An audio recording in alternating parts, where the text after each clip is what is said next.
នេះគឺជាกระดาษប្រាក់100រៀលដែលម៉ាស៊ីនលោតសញ្ញាក្រហមបែបនឹងឲ្យខ្ញុំដកយកមកឆែកបន្ថែមដោយសារតែខ្ញុំប្រើមុខងាររាប់ជ្រែលុយដែលមិនមែនតម្រូវការចេញខ្ញុំប្រើមុខងារ SDC នេះអញ្ចឹងពេលដែលលុយដែលមិនមែនតម្រូវការបោះกระดาษ500ដែលខ្ញុំរាប់នេះគឺវានឹងលោតសញ្ញាឲ្យខ្ញុំដកចេញឬក៏លុយប្រភេទផ្សេងក៏ដោយសារតែតម្រូវការរបស់ខ្ញុំចង់បានតែกระดาษ500សុទ្ធណាអញ្ចឹងនេះគឺជា100មួយទៀតហើយដែលវាដកឲ្យយើងជ្រែចេញចា100មួយទៀតហើយអញ្ចឹងសរុបបាន54000លុយខ្មែរយើងជាមួយនឹង108សន្លឹកដែលវាបង្ហាញទិន្នន័យនៅនឹងតែម្ដងថាមានកระดาษប្រាក់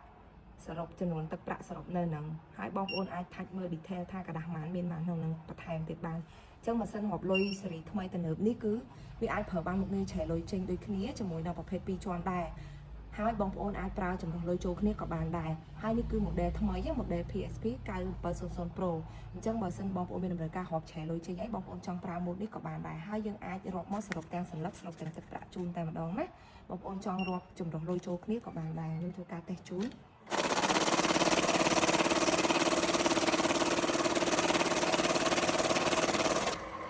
អញ្ចឹងយើងបន្ថែម3សន្លឹកទៀតហើយ300ខ្មែរខ្ញុំដាក់ចូលបាញ់មិញហ្នឹង